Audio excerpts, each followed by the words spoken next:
Pour les petits et longs trajets, Coyote accompagne les automobilistes depuis 2005 partout en Europe. Grâce à sa technologie exclusive, à la vigilance de sa communauté très engagée et à la mise à jour permanente des limitations de vitesse et des zones de danger, Coyote assure votre sécurité et vous informe du trafic. Mais Coyote, c'est également le meilleur allié de votre permis de conduire. En vous signalant les zones de danger, permanents ou temporaires, Coyote vous permet de garder vos points et de toujours rouler à la bonne vitesse.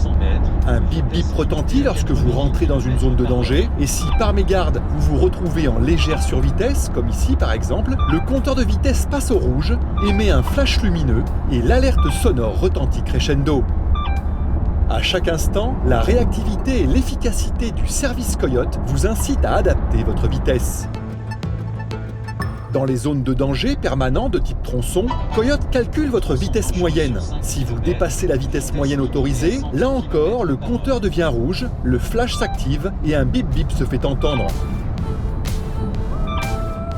Plus que jamais, Coyote veille sur vous en vous signalant les zones de danger bien sûr, mais aussi les accidents, la présence d'objets sur la voie, les alertes météorologiques et le trafic. Le tout au service de la navigation particulièrement intuitive grâce au changement de fil assisté. Disponible directement sur l'écran de votre véhicule, comme ici, compatible Apple CarPlay ou Android Auto, le service Coyote reste votre plus fidèle compagnon de route.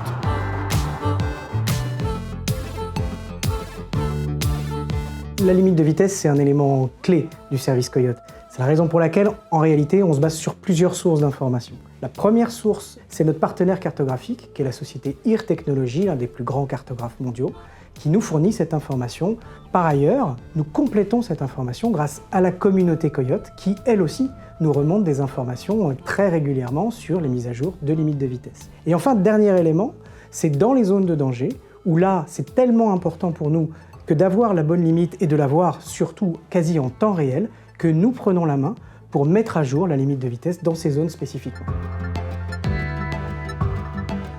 Que ce soit à partir d'un boîtier Coyote ou de l'application Coyote, le principe est toujours le même. Je sélectionne le bouton d'alerte, puis je choisis l'alerte qui décrit le mieux ce que je viens de voir sur la route, et le tout est envoyé à la plateforme Coyote. À partir de là, se mettent en œuvre les algorithmes de Coyote, développés depuis une quinzaine d'années, qui vont filtrer cette information. D'une part, en vérifier la fiabilité, notamment par rapport aux étoiles de l'utilisateur, donc à son degré finalement de connaissance du service Coyote et de son utilisation, puis en fonction des autres déclarations d'alerte qui ont pu avoir lieu à partir d'autres utilisateurs. Et enfin, tout ça va être retravaillé pour définir le point précis sur lequel se trouve le danger. Enfin, l'ensemble est diffusé à toute personne qui va passer à ce point précis de la route. En fait, il y a de multiples sources qui nous permettent d'avoir de l'information sur les zones de danger permanentes. La première source, c'est les autorités, les forces de l'ordre, qui déclarent un certain nombre d'éléments sur ce qui se passe sur la route. Au-delà de ça, nous avons finalement une expertise assez grande et puis des correspondants un peu qui nous donnent cette information. Bien sûr, la communauté Coyote au quotidien nous reporte ces informations à partir de notre site internet, mais également des sources d'informations médias ou encore des sources d'informations qui sont les nôtres et qu'on ne vous dévoilera pas forcément parce qu'elles constituent le savoir-faire des équipes qui travaillent sur le sujet depuis une quinzaine d'années et qui sont vraiment devenus des spécialistes de la question.